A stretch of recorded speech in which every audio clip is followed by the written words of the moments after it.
This is Thursday, September 21st. Do we have a tape running or anything like that, Michelle? Okay, thank you.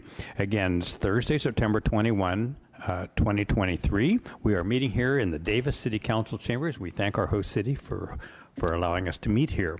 The record can reflect that both members of the City of Davis are present, and I'm here for Woodland. Unfortunately, Council Member Rich Landsberg is ill today and could not be present. So with that, we'll move on to our agenda. By the way, the agenda does provide instructions for public engagement should anyone wish to call in or email in, or of course, if you're in the chambers today, we invite you to speak, even if you work for the City of Woodland, Kim. Okay, pardon me, sir? All right. So with that, let's see. We've done our roll call. That brings us to approval of the agenda and consent items, and that's only two items, the minutes of the June 15th meeting and the approval of the Treasurer's quarterly report, which Kim has done. Does anyone have any questions on the quarterly report? Any member of the public wish to comment on the consent calendar? There being none, do I hear a motion? Sure, I'll move the consent calendar. Thank you. Motion by Jacob, second by Bapu to approve the consent calendar. No further discussion. All in favor say aye. Aye. Opposed, motion carries. And we have a person from UC Davis with us today, and I'd like to have her introduce herself. Heather, tell us what you do for UC Davis. Yes, thank you so much. Heather Davis. I'm the Director of Environmental Planning for UC Davis. So I work in the campus planning and environmental stewardship with the Office of Sustainability and Campus Planning. So I did work closely with Camille Kirk, the previous person representing UC Davis. So thank you so much for having me. Well, thank you, Heather. I like that. Davis, who works for Davis in Davis. It's very cool. It's very convenient. All right. Thank you. All right. This brings us to our rather short agency business calendar today. First of all, is there any general public comment of any kind?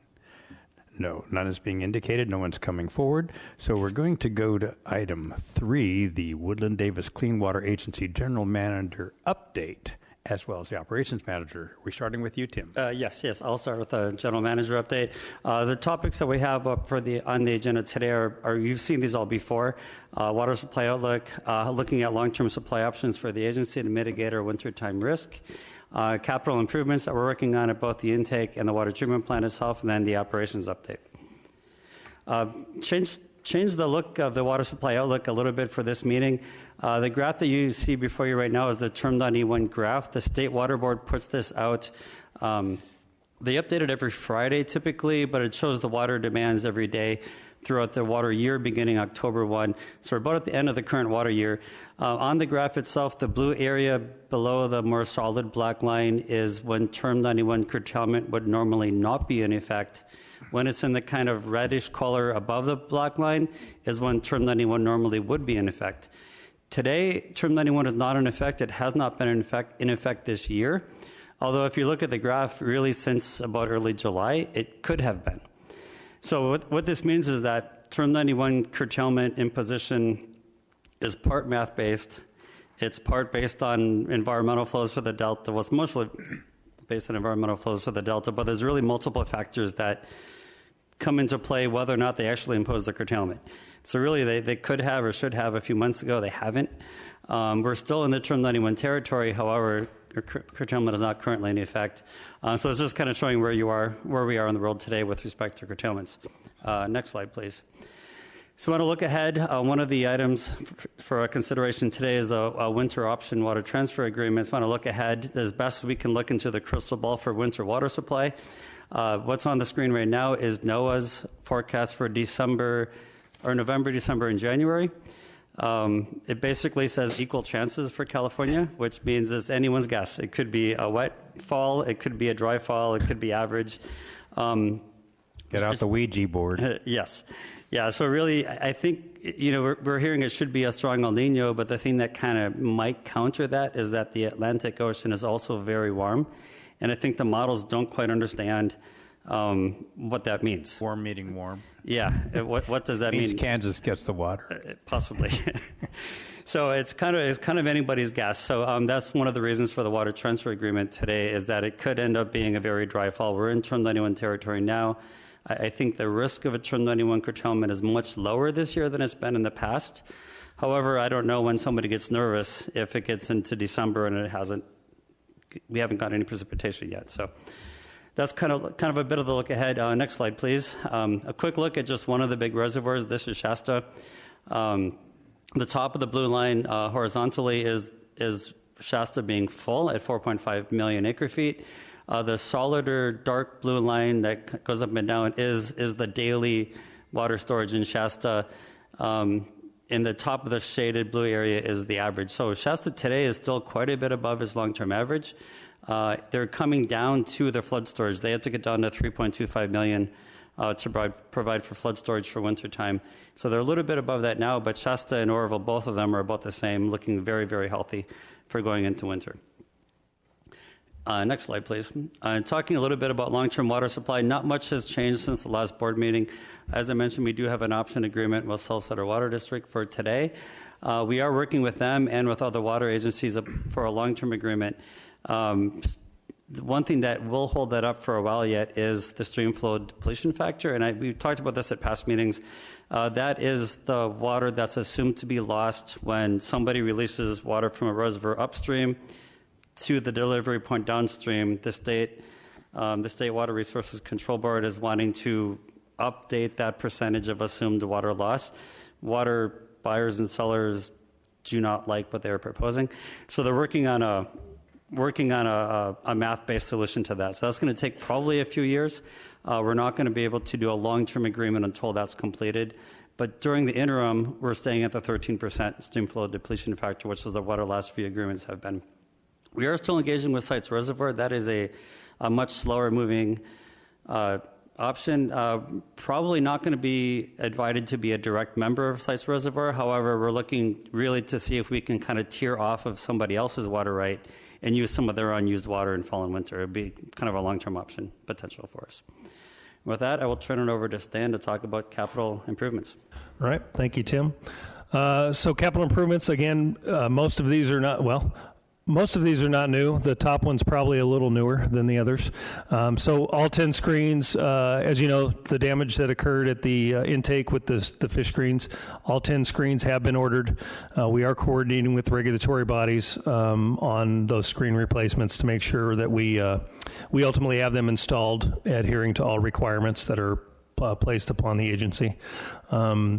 We are working with them also on screen operations. So through this process, we realized that all facets of operations of the facility, the intake, were not necessarily considered in the regulator's opinion. So we are working with them to delineate some of those factors. Primarily, if there is damage, how do we address that? How do we handle that moving forward? So we will be working with them. We don't believe it to be too onerous of an effort, but it is going to be some paper. So we'll work on that. As reported before, we are working on the safe roof access so that the agency operator can get up on that roof and do some performance of preventative maintenance and other factors for some equipment. The screens, as we have reported before, they are difficult. Some of the facets of the screen cleaner are difficult to get to maintain, so there is some improvements that we want to do there to make sure we can do that and that Jacobs can perform that maintenance. And then the screen cleaner wire is also in that boat as well. I will say, and we can talk this a little bit more, but we have seen some significant movement on all of those facets since the damage to the intake. We do have a number of members of Jacob's team on board that we communicate with regularly, not just the operations folks at the plant. So we definitely have a lot more horsepower, if you will, from Jacobs behind getting some of these things up and done. So. Out the plant, submersible pump to keep water out of electrical conduits. As reported before, some of the damage that we have seen in some of our electrical equipment and some of the transformer failures. Ultimately, the report that we had, which is not finalized yet, but in essence, water within the conduits, electrical conduits, is pointed to as a potential issue. So Jacobs is working as well with a separate engineer, not the operations folks. They do have someone looking at how do we mitigate that water and keep that out of the conduits so that we can prevent that damage as much as possible. So that is also in the works as well. As far as operations, pure operations goes, we're around 25 million. You can see the splits there between the three entities on average for August. All drinking water requirements are being maintained. The water quality reports are being posted as normal, and we are under our primary water right, as Tim mentioned. Little change there. The project manager for the plant has been replaced by Jacobs. We had some brief discussions about that previously, but Ken Elledge is the new project manager. He has been at the plant as an operator since 2018, so he is familiar with the operations of the facility. I am in close contact with him on a regular basis regarding the operations. Everything's been smooth to date. The agency still is chatting with him and with his project manager, the area manager, Lauren. We do have regular communication with her as well to ensure that all of these things are moving forward in an orderly fashion. I've already mentioned the small projects around the plant. There are some other smaller things that Jacobs wants to do to improve some of the efficiencies. I'm not necessarily go into detail here, but they are looking at a few improvements to some of the processes that wouldn't involve capital improvements necessarily, but just efficiency improvements. And then DERs, distributed energy resources. We are looking to plan and start that process here. I'll definitely go into more detail with the item where we're looking to approve a West Yost amendment here in a couple board items. The primary focus we started with was electrical instability at the plant. We've had some issues with PG&E and or our own internal equipment, and that was really the focus for me first and foremost when I put that forth. It's kind of moved forward a bit from that, and I'll explain that a little bit as we get into the West Coast Agreement. And that's it. We'd happy to take any questions. Thank you, Stan. Are there questions for Stan? I have one. It seems to me, in looking back at our immediate past situation where we had an operator manager who wasn't fulfilling all the terms of the contract, that it's awfully easy just to assume that he would have been doing that. And as we go forward, I'm wondering if we ought to have some kind of annual monitoring or something where we look over his shoulder from our side of the deal and make sure that all of the provisions are being adhered to, that the notices required if there's a problem are being provided, because apparently this just wasn't being done. Have you given any thought to that?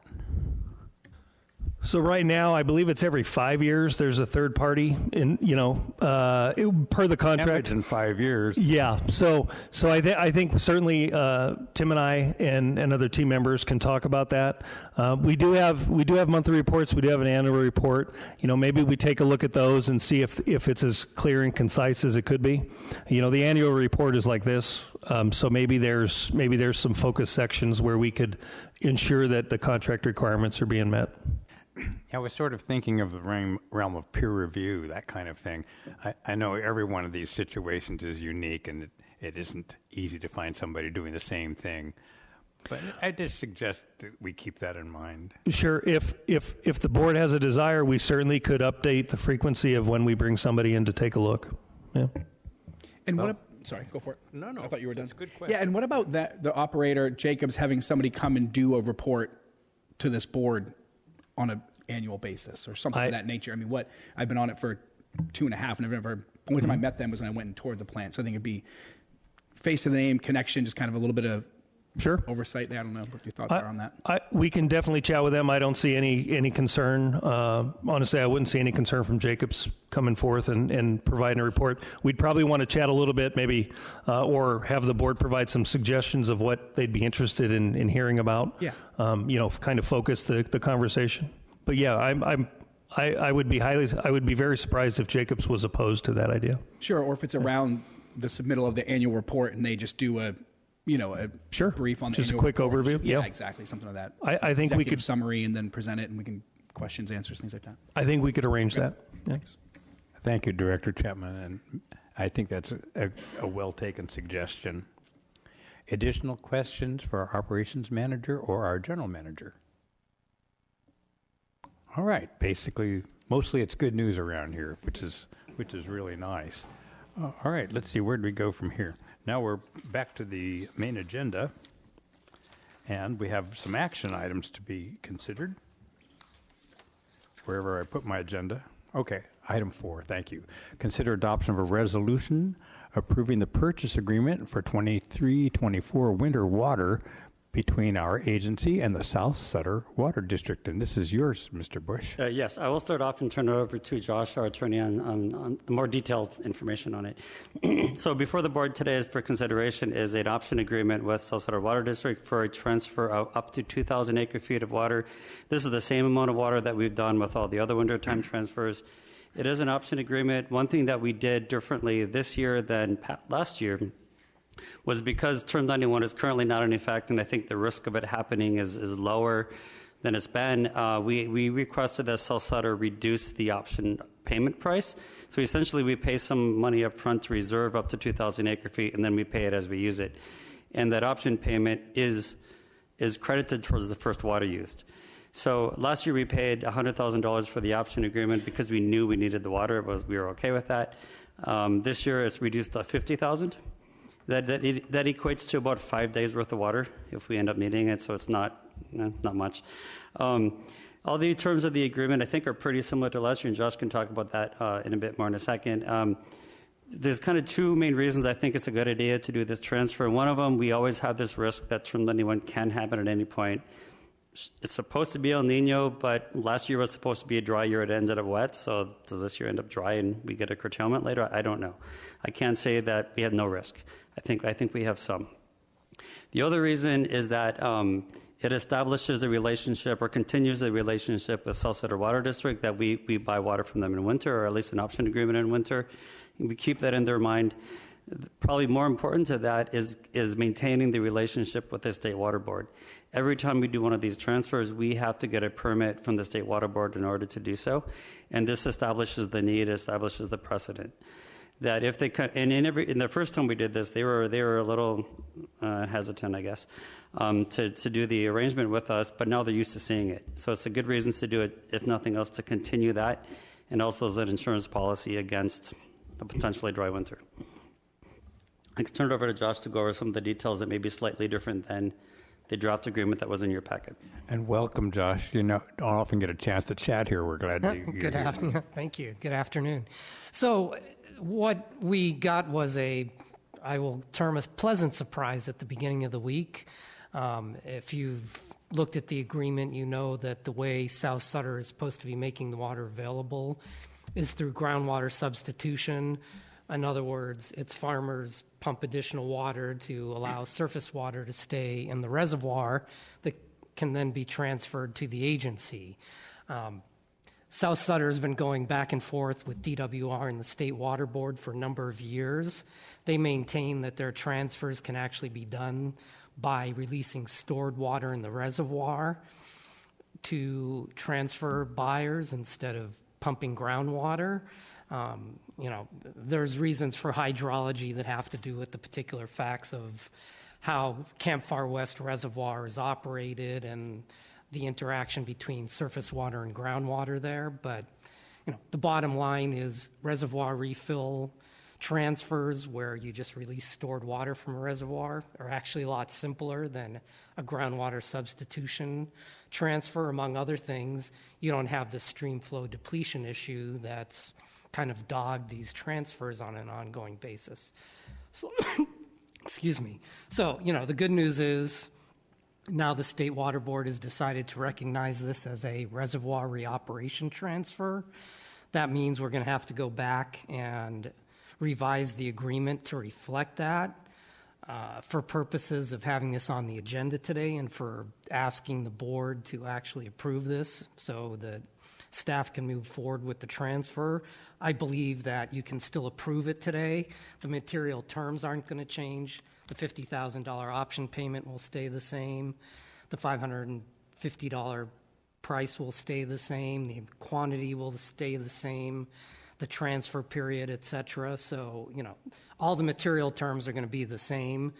The only difference is we're going to be characterizing it as a reservoir reoperation transfer instead of a groundwater substitution transfer. So staff's proposal, supported by me, is that you go ahead and approve it today and allow Mr. Bush and I to revise the agreement along with South Sutter as long as we don't change any of the material terms.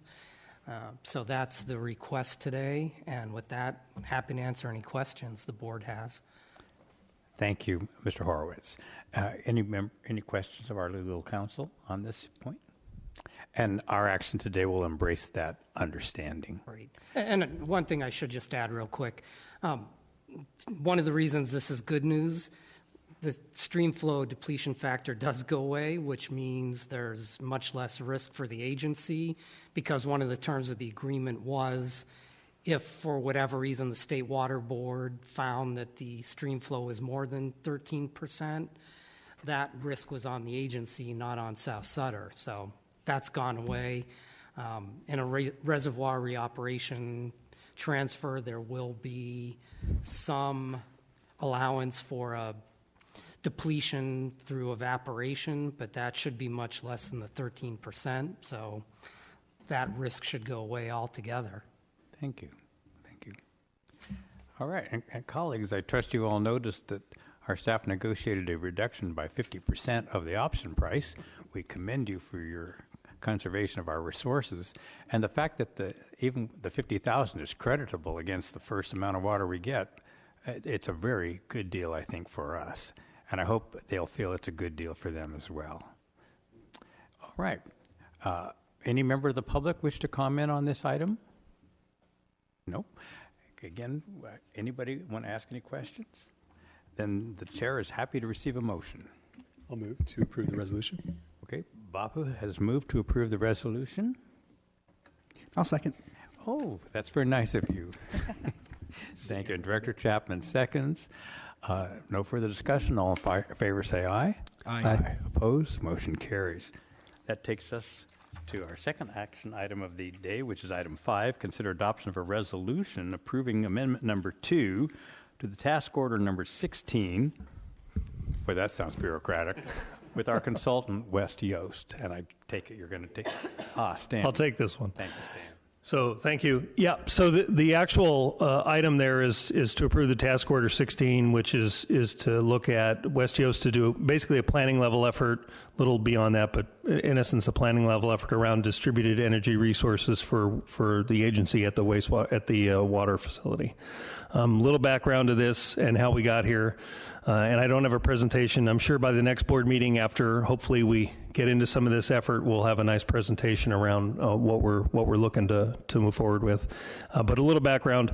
Here in Davis, I've looked at these concepts. We're actually incorporating much of the DER concepts that are in front of you here today in a lot of our infrastructure projects here in Davis, and put in short order a DER, distributed energy resources. You'd essentially have a controller that would have multiple energy inputs. In this case, you're thinking battery, solar, PG&E, generator, if you have backup as well. And then that controller would then determine, based on your input and your control strategies, which energy source you want to use. So it's a little more involved than just we're adding a battery and that's going to be a backup before the generator. So that's kind of the concept around a DER. The board had previously asked about solar and was very interested in us looking at solar, which Jacobs has done a little bit of. This also will incorporate some of that look as well, and we're going to hopefully work with Jacobs a bit on that front too. So that certainly will be a component here. And then the real driver here and why I'm in front of you now is we've had certainly some energy challenges, both from PG&E and our own equipment and even the generator, the backup generator at the plant, over the past 6 months to a year. And what that does is even when we have just a normal PG&E outage and the generator kicks on, we have a period of time where we cannot operate the facility, and it's short, less than 5 minutes, but within that 5 minutes, both Woodland and Davis our operating distribution systems can get down into the 20 psi range. And if you're below 20 psi, a whole host of concerns happen, both from regulatory perspective and otherwise, within your own agencies. So we really need to ensure that that plant, even when the power goes out, the finished water pump stations are still providing that water, because we have clear wells. We have 4 million gallons of finished water sitting on site. We want to make sure that that's being delivered while other things are at play. The operators are getting the plant back up and running. The generator comes on. So that's really why we really started looking at this. Within that, and we talked in the staff report, it says, we're looking at a 30-minute backup at the finished water pump station. That's kind of the initial minimum goal. Obviously, I actually, on the agency's behalf, was in Southern California earlier this week looking at conducting site visits with Eastern Municipal Water District around battery storage and implementing battery storage sites. Very, very excellent site visits. How they control them, a bit different than what we're thinking. But the idea around that is, they have up to 4 hours. So there are programs you can do now where you can get up to 4 hours of battery storage, providing full power for a facility. And a lot of that then could be paid for through different programs. So it's not necessarily money that comes out of the agency's pocket. PG&E has a program we might be able to leverage as an example. So while we say 30 minutes is the minimum here, I think as we look through this with West Yost, provided it's approved today, we will be talking about, okay, what are the goals of those systems moving forward? Can solar provide it? Can the generator provide certain aspects? The battery, what size makes sense for how we want to control the facility? Those are going to be questions that we'll look to answer with this agreement. Part of this also, we'll look at grants opportunities. So like I mentioned, PG&E has a program. The wastewater plant we're actually moving forward with a battery system at our wastewater facility in Davis, $3 million effort. Hopefully about $100,000 out of pocket for the city by the time PG&E is done paying us back. So that's the type of thing certainly we will look to leverage here for Woodco as well. With that, though, the agreement, the amendment that's in front of you, little over $200,000, I believe, and that is a lot of planning level effort, site visits, talking through these control strategies, looking at doing some preliminary costing estimate of once we determine what sizing of the equipment we want, what are those preliminary cost estimates, looking for different grant opportunities, program opportunities, and those factors too. So that's really what's in front of you today. We would use existing budget to do this. There's two ways we do that. It's listed as contingency within the program, but frequently, as you've seen, we're pretty cost effective within our budget. Normally by the end of the year, we have some budget left over. We would either use regular budget that's left over at the end of the year, ultimately, or we would anticipate using a bit of the contingency to cover this. So with that, any questions you might have? Did I understand from the staff report that you're proposing to have a backup generator for the backup generator? So in essence, right. So the idea is obviously the backup generator currently... Starting to sound like an aircraft. Correct. You want multiple... honestly, from a resiliency perspective, that's exactly right. You want multiple ways to ensure that you have the power you need to provide the services that the community expects. So, yeah. I would maybe add, and one thing that happens really, really quickly, and this happened to us twice this year, is that it does take about 5 minutes when there's a PG&E outage. Computer tells generator turn on, generator turns on plant again. That takes 5 minutes. In that time, the cities, especially this year, because we don't have curtailments, the cities are basically fully supplied by the Woodland Davis Clean Water Agency. So none of the city's pumps are running. Maybe one or so in Davis, but in Woodland, zero. So what happens with water being an incompressible fluid, as soon as your supply shuts down, but people are still using water, the pressure drops quickly. So this is really, the initial effort is to help mitigate that for when that does happen again in the future. We don't see that. We don't see a pressure drop from 60 PSI to 20, then up to 80, then back down to 60 is what happened a few times this year. The other thing I would also add is that we also see changes in voltage from PG&E. That we have transformers, but we have some rather sensitive equipment there, like the ozone generator, that doesn't handle inconsistent voltage very well. So this will also help mitigate that. We think that when we switch over to WAPA power a little over a year from now, WAPA will be our power supplier, but we're still using PG&E's lines. So we think the voltage changes probably won't go away because we see them both at the plant and at the intake and at UC Davis's system, all three at the same time. We've been tracking that. So it seems to be whenever, like today where there's a PSPS program in place, it seems to be that power generation locations are changing or something. Whenever that happens, we see a change in voltage. So it's kind of one of the other reasons to do it. Thank you, Tim. Tim, is this our 6th anniversary or 7th anniversary? We're in year 7 now. We started delivering water June 2016. I just want to call attention to the fact that it's pretty cool to be 7 years down the road. We went through a lot of fight to get this agency and to get this service. And frankly, it's just doing a phenomenal job for meeting the needs of our citizens. And it seems like every year we have a few little wrinkles, but that's all part of maintenance and running an operation. And I really was so pleased to note, and I saw it, thank you, Kim, for the treasurer's report. We added $1 million. In spite of everything going on this year, we had almost $1 million to our reserves. So that speaks well for what I feel is a conservatively and effectively managed organization. I just want to say thank you to all of you on the staff. In spite of all the challenges that we've come so far, thank you. Thank you. All right. Anything more from my colleagues on that one? Quick question. Yes, Bob. Just purely out of curiosity, Stan, because you did mention $3 million for the wastewater plant. And I know that Yoast will come with more detailed estimates on the batteries, but out of curiosity, how does the energy demand for the wastewater plant compare to this facility, and how many hours of backup or minutes of backup is that $3 million buying you? So at the wastewater facility, it is about a 4-hour backup. Although the primary drive there with the PG&E program is peak shaving. It isn't resiliency. Honestly, it's about saving on. So the battery there is sized more. Originally, the battery there is sized more to account for peak shaving when demands are high. We would go to the battery, and that's really the size demand there. Different programs require different requirements. As far as power between the regional water facility and the wastewater facility, that's a great question that I don't have right off the top of my head. I would say based on the blowers and other things, I suspect the regional water facility is higher purely based on the PG&E bill that we're paying. The regional water facility is probably about $600,000 more a year in power than the wastewater facility. So, yeah.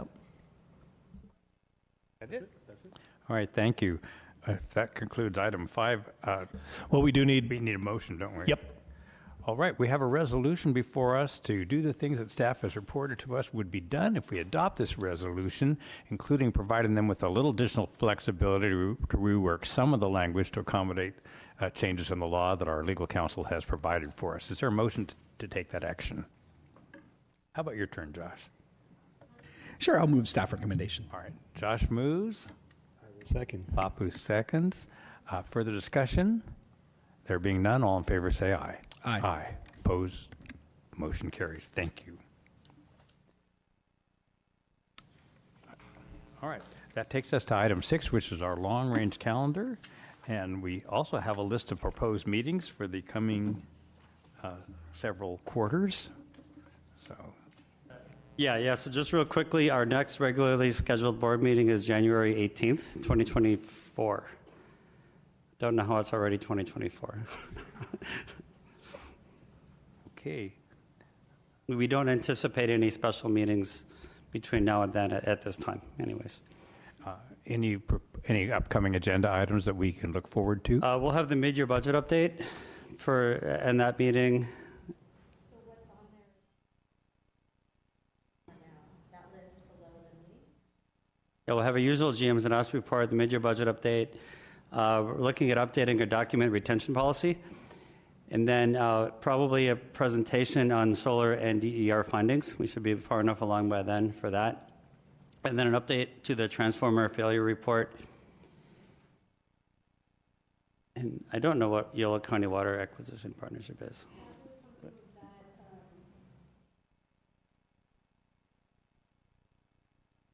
Okay. We'll confirm the Yolo County one.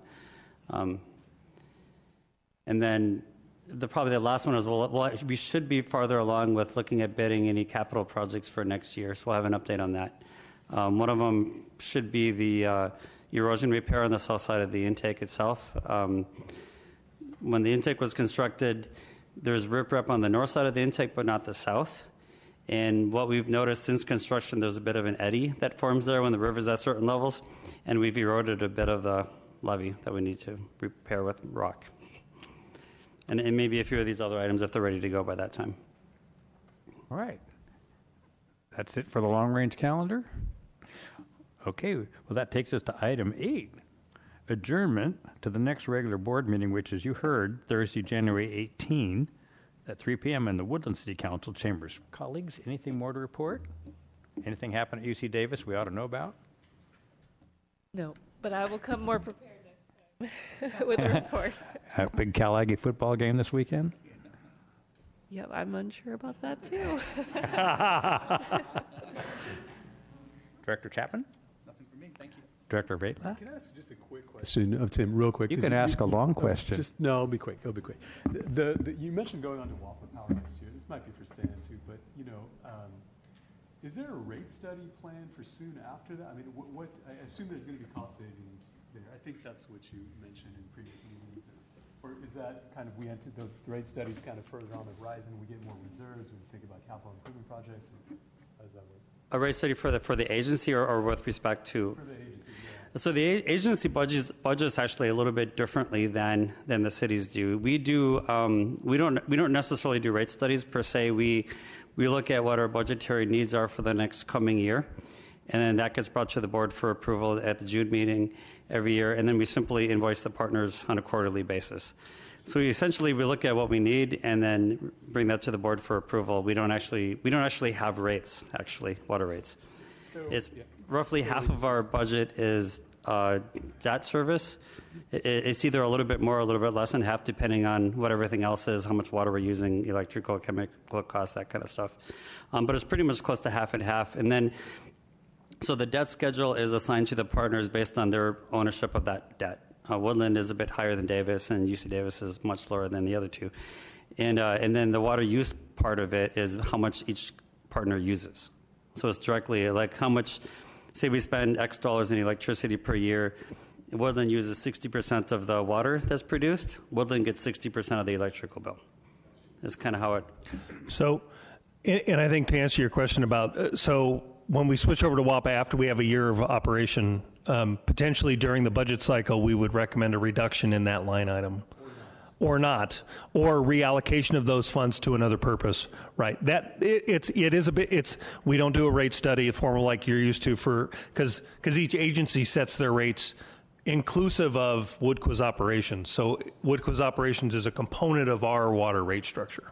Yeah. The main question is whether it was automatic or not. It sounds like it's not. You have some discretion to say how are we going to use that savings. Every year, the board, we would recommend to the board how we would want to adjust different costs, yes.